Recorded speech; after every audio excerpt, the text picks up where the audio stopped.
Resulta fascinante visualizar la siguiente escena. Pensemos en alguien que pasa toda su vida construyendo una casa meticulosamente diseñada.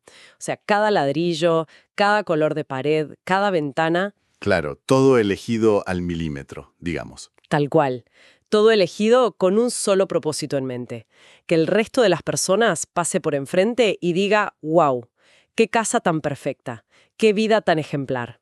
Una fachada impecable para el afuera. Exacto. Pero un día esa persona se sienta en el medio de la sala de estar y se da cuenta de algo verdaderamente aterrador. Nunca le gustó ese estilo arquitectónico. Los sillones son incomodísimos. Sí, incomodísimos. Y para ser completamente honestos, ni siquiera recuerda haber elegido los planos originales de la propiedad. Es una imagen fortísima y captura a la perfección la esencia de la disonancia cognitiva. Es esa sensación sutil, casi fantasmal, pero constante de habitar una vida y un cuerpo que de repente parecen pertenecer a un completo extraño. Una locura. Y hoy esta inmersión profunda se adentra en ese exacto sentimiento, pero aplicado a un concepto muchísimo más íntimo y fundamental, la propia identidad humana. Porque durante años, la mente prefiere mantener la comodidad de lo conocido, incluso si esa comodidad es en realidad una fachada que te ahoga la vitalidad. Y el concepto central que vamos a explorar hoy es un verdadero golpe a la mandíbula del ego. O sea, plantea la idea radical de que ese yo que cada individuo defiende con uñas y dientes todos los días podría no ser más que una construcción artificial. Una ficción increíblemente bien ensayada. Bueno, vamos a desempacar esto porque la misión de hoy es desglosar un texto filosófico reintrigante que se llama ¿Y si no sos quien crees ser? Vamos a ver de dónde viene esta idea para entender cómo se arma esta trampa invisible a lo largo de los años. Y lo más importante, ¿cómo es posible encontrar una salida hacia algo más genuino? Para entender la magnitud de esta idea y no perdernos en la teoría abstracta, la clave está en seguir el rastro de la evidencia psicológica desde el principio. Desde que somos chicos, digamos. Claro, es necesario examinar cómo la mente absorbe pasivamente una identidad durante la infancia. Observar el desgaste monumental que requiere mantener ese personaje en la adultez y finalmente resignificar esos momentos donde todo parece colapsar. En lugar de ver un quiebre emocional como un fracaso rotundo, la idea es entenderlo como una purga, una limpieza natural y absolutamente necesaria para que emerja algo auténtico. Un enfoque que resulta vital para cualquier persona que alguna vez se haya sentido atrapada por las expectativas de su entorno. O completamente abrumada por esa necesidad asfixiante de encajar en moldes prefabricados. Existe una angustia muy particular cuando uno siente que la vida es simplemente la interpretación de un guión escrito por alguien más. Totalmente. Es vivir la vida de otro. Pero, a ver, si esta identidad es una fachada, la primera gran pregunta es ¿cómo se construyó este personaje falso en primer lugar? Porque nadie nace con un manual de cómo fingir frente a la sociedad. Lo fascinante aquí es la distinción crucial que hace el texto entre elegir quién ser y simplemente aprender quién ser. Hay un abismo psicológico enorme entre ambas acciones. Claro, porque uno asume que eligió su personalidad. Exacto, pero el condicionamiento no es una conspiración maliciosa de los padres o la sociedad. Es un mecanismo de supervivencia puro y duro. En las etapas tempranas del desarrollo, el cerebro humano funciona como un radar. ¿Un radar que busca qué exactamente? Diseñado exclusivamente para asegurar la protección y el cuidado. Desde una perspectiva evolutiva, para un infante el rechazo de su grupo primario equivale literalmente al peligro de muerte. No sobreviviría solo. O sea que nos adaptamos para no morir, básicamente. Tal cual. Por lo tanto, la mente aprende a leer la habitación. Si en un entorno familiar el afecto se otorga condicionado a no hacer ruido y no causar problemas, el individuo asimila eso, entiende que ser callado y complaciente es su billete a la supervivencia. ¿Se internalizan esas reglas externas como si fueran rasgos de la propia personalidad? Sin lugar a dudas. Se absorben las expectativas del sistema educativo, las demandas de los cuidadores y más tarde los estándares de la cultura general. Y todo eso pasa sin que uno se dé cuenta. Ese es el punto clave. Nunca hay un momento consciente donde alguien diga, bueno, a partir de hoy voy a crear este personaje para manipular a mis padres y encajar en la sociedad. Simplemente ocurre. El deseo de pertenecer te lleva puesto. Es tan abrumador que las etiquetas impuestas como el niño inteligente, la hija responsable o el amigo que nunca se enoja se fusionan por completo con el sentido del yo. Pasan décadas antes de que alguien se dé cuenta de que ha estado operando bajo un software que ni siquiera instaló voluntariamente. Es como si a lo largo de la vida se fueran acumulando capas y capas de ropa que otras personas fueron eligiendo, y te las van poniendo sobre los hombros. Me gusta mucho esa analogía. Claro, porque en los primeros años esas prendas cumplen una función vital. Abrigan, protegen del frío social y evitan destacar de forma negativa, manteniendo cierta seguridad dentro de la tribu. Te pones el uniforme que te piden. Exacto. Se lleva el suéter del buen estudiante o el abrigo del empleado modelo. Pero el tiempo avanza y llega un punto en que se llevan puestos 4 suéteres, 3 bufandas y un tapado de lana gruesa. Y en pleno verano, además. Tal cual, en pleno verano. Eventualmente, todas esas capas, en lugar de proteger, restringen el movimiento. Empiezan a sofocar. Apenas se puede respirar bajo todo ese peso acumulado de expectativas ajenas. Y el mayor peligro de llevar todas esas capas encima durante tanto tiempo es que la piel pierde sensibilidad. El individuo llega a un punto de confusión tal que cree genuinamente que esa gruesa capa de lana asfixiante es su propia piel. Se olvida de lo que hay abajo. Se olvida de que debajo de todo eso hay un cuerpo que necesita respirar. Pero, a ver, me surge una duda razonable al observar cómo operan las estructuras humanas, casi haciendo un poco de abogado del diablo acá. Si no se construye esta versión adaptada para encajar, si nadie asume un rol específico, ¿no se correría el riesgo de quedar completamente marginado? Es una pregunta excelente y muy válida. Porque la vida en comunidad requiere de pactos. O sea, ¿acaso estas etiquetas, estos personajes que asumimos, no son herramientas pragmáticas y necesarias para sobrevivir en un mundo civilizado? ¿No parece viable que todo el mundo actúe según su impulso primario, sin ningún tipo de filtro? Es un contrapunto fundamental que toca directamente el nervio de la sociología. La cuestión de cualquier comunidad humana requiere compromisos, normas compartidas y cierta previsibilidad. Claro, no podemos andar haciendo cualquier cosa. Exacto. Los roles sociales como el rol de profesional en una oficina o el rol de padre o madre en casa son herramientas extremadamente útiles. El conflicto que plantea este análisis no radica en utilizar un rol social para navegar el mundo. Ah, ok. El problema es otro entonces. El conflicto estalla cuando se produce una fusión total de la identidad. El peligro letal es creer que uno es exclusivamente ese rol. Una herramienta se usa y luego se guarda. Claro, te sacas el traje de empleado al llegar a casa. Pero cuando la supervivencia o el éxito demandan que la voz auténtica sea silenciada perpetua y sistemáticamente para no romper el personaje, ahí se empieza a pagar un costo psicológico gravísimo. La herramienta se transforma en una prisión. Y ese costo psicológico, ese peaje interno por mantener la armadura puesta 24 horas al día, eventualmente genera un cortocircuito. Un desgaste tremendo. La premisa central del texto plantea que sostener el personaje requiere una cantidad de energía emocional simplemente descomunal. Y describe este colapso con una frase muy aguda advirtiendo que en este proceso constante de adaptación algo se va quedando en silencio. Si conectamos esto con un panorama más amplio del comportamiento humano, ese silencio no es paz. Es el aplanamiento emocional que siempre precede a los grandes quiebres existenciales. Es la calma antes de la tormenta. Tal cual. Hay que dimensionar la cantidad de recursos cognitivos que consume preguntarse interrumpidamente ¿cómo me perciben en este momento? ¿O estoy a la altura de las expectativas? ¿Qué reacción se demanda de mí en esta habitación? Agotador. Cuando el agotamiento rompe ese andamiaje, emerge un silencio inquietante por la repentina ausencia del ruido externo, dictando qué hacer. Aquí es donde se pone realmente interesante. Porque cuando se hace ese silencio, surge una confusión gigante. El argumento afirma tajantemente que cuando todo cae, descubrimos lo que no somos. Exactamente. Se revela lo falso. Dice que no somos nuestros miedos ni las etiquetas acumuladas. Ni siquiera somos esa voz interna que constantemente nos dice que no somos suficientes o que vamos a fracasar. Pero si no somos esa voz en la cabeza, entonces, ¿quién está hablando?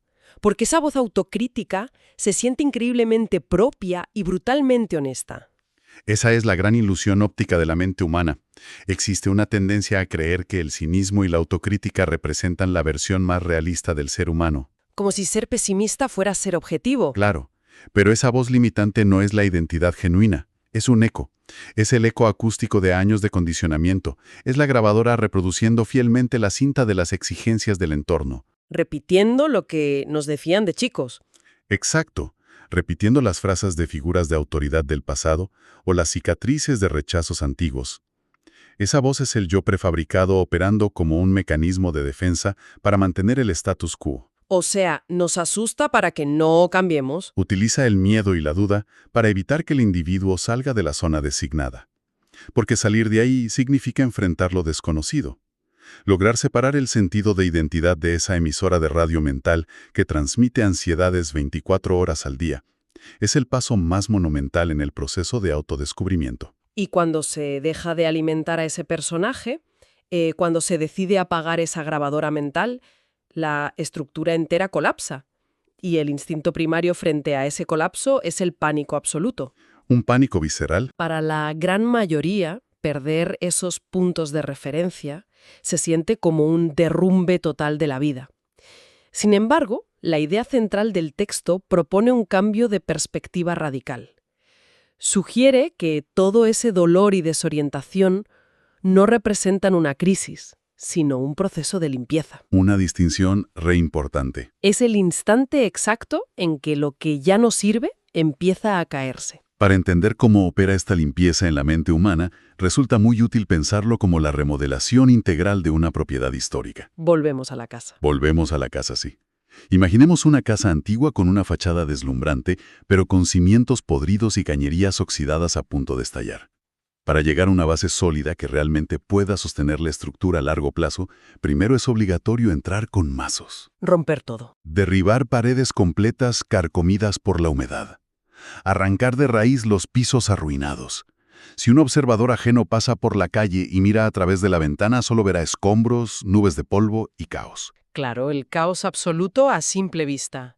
Cualquiera pensaría que la casa está atravesando la peor crisis de su existencia y que está a punto de ser destruida. Pero el arquitecto a cargo de la obra sabe que esa destrucción parcial es metódica, intencional y vital. No se puede construir una sala de estar segura sobre vigas de madera podrida. Hay que sacar lo malo primero. Lo que la mente asustada llama crisis, la biología del crecimiento lo llama etapa de limpieza. Esto plantea una pregunta importante sobre nuestra adicción humana a la certeza. La psicología humana tiene una aversión instintiva hacia el vacío. Odiamos no saber qué va a pasar. Cuando la ilusión del falso yo se desmorona, se entra en lo que la psicología clínica denomina un espacio liminal. Básicamente esa sala de espera incómoda y desorientadora, donde ya no se es la versión del pasado, pero todavía no se tiene idea de quién se va a hacer en el futuro. Y esa transición genera un vértigo tremendo. Un vértigo paralizante. La mente que está programada para tener control y predecir resultados hace sonar todas las alarmas. Grita que hay una emergencia letal al no saber cómo comportarse sin sus etiquetas habituales. O sea, el sufrimiento viene de pelear contra ese cambio. Gran parte del sufrimiento agudo durante este proceso proviene de la resistencia activa a la demolición. El dolor emana de la fuerza con la que uno se aferra desesperadamente a los escombros por miedo a soltar. La clave está en bajar el mazo, dejar de resistirse y permitir que las estructuras comprometidas finalmente caigan. Entonces, si logramos atravesar esa sala de espera incómoda, digamos, una vez que el polvo de la demolición interna comienza a sentarse y la visión se aclara un poco, se llega a una revelación sobre cómo ocurre verdaderamente el cambio. El núcleo del texto, digamos. Y esta idea central le da la vuelta a casi todo lo que promueve la industria moderna del desarrollo personal. El mensaje es que el verdadero cambio no consiste en la tarea agotadora de convertirse en alguien nuevo. No se trata de sumar más cosas. Consiste pura y exclusivamente en dejar de ser todo lo que no se es. Es bellísimo. Es en ese espacio vacío entre los escombros limpios donde empieza a nacer algo real. Este punto marca un quiebre de paradigma extraordinario, porque introduce el concepto del cambio por sustracción. Esto contrasta fuertemente con la obsesión cultural contemporánea por el cambio por adición. Siempre nos dicen que nos falta algo. Exacto. Se vive en un ecosistema saturado de estímulos que dictamina que para alcanzar la plenitud hay que agregar constantemente elementos a la vida. Hay que incorporar una nueva habilidad técnica, adoptar una rutina matutina extrema, adquirir nuevos marcadores de estatus o leer 50 libros al año. levantarse a las 5 de la mañana y meterse en hielo. Tal cual. El modelo mental actual es sumar, acumular y optimizar. Una carrera interminable por añadir nuevas capas de ropa. Exactamente. En contraste, esta reflexión aboga por el despojo. Afirma que no hay ninguna necesidad de añadir capas adicionales para encontrar la autenticidad. El único requisito es tener el coraje de eliminar sistemáticamente lo falso. Quitar lo que sobra. Pues un proceso puramente escultórico. Se asemeja al clásico principio de Miguel Ángel con el mármol. La figura perfecta, el David, ya reside de forma íntegra en el interior del bloque de piedra. El trabajo del artista no es agregarle piezas de mármol.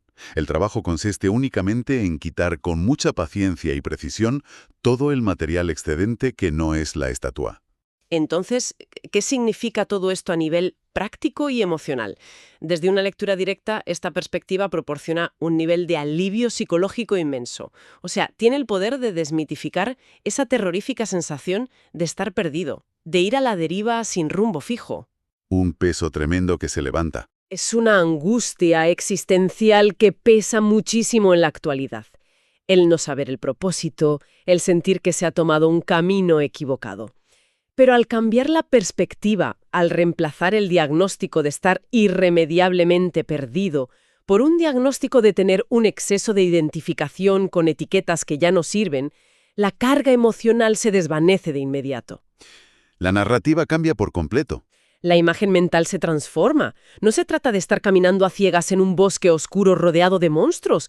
Se trata simplemente de haber llevado puesto durante 20 años un disfraz de plomo que finalmente empezó a asfixiar. Un disfraz pesadísimo. Al quitarse ese disfraz, se experimenta la extraña sensación del aire fresco sobre la piel por primera vez en décadas. Por supuesto que resulta desorientador al principio y por supuesto que genera una sensación de vulnerabilidad extrema. Pero representa, sin lugar a dudas, un síntoma irrefutable de crecimiento y no una señal de fracaso vital. Para estructurar conceptualmente el arco de esta inmersión profunda, el viaje comienza reconociendo el mecanismo biológico de la infancia, donde se absorbe una identidad prefabricada para asegurar la pertenencia y evitar el abandono. La primera etapa de adaptación. Luego se atraviesa la etapa inevitable del agotamiento, ese instante en que el ruido externo ya no logra tapar el vacío interno, desencadenando la caída del andamiaje social. El momento en que algo se queda en silencio. Pero la clave radica en resignificar esa caída. No es un evento destructivo, sino una obra arquitectónica de limpieza estructural, un espacio liminal necesario.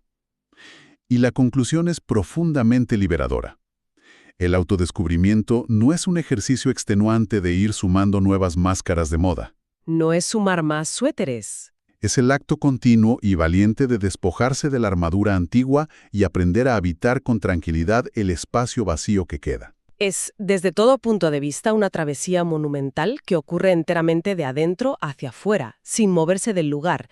Pero para cerrar este análisis, queda flotando en el aire un pensamiento provocador, un interrogante complejo que va un poco más allá de la teoría para instalarse de lleno en la cruda realidad diaria. A ver hacia dónde vamos con esto. Si aceptamos que el verdadero camino exige la demolición de esas paredes podridas y obliga a quitarse la armadura que la dinámica social exigió construir, me pregunto qué es exactamente lo que sucede el día después de esta gran limpieza.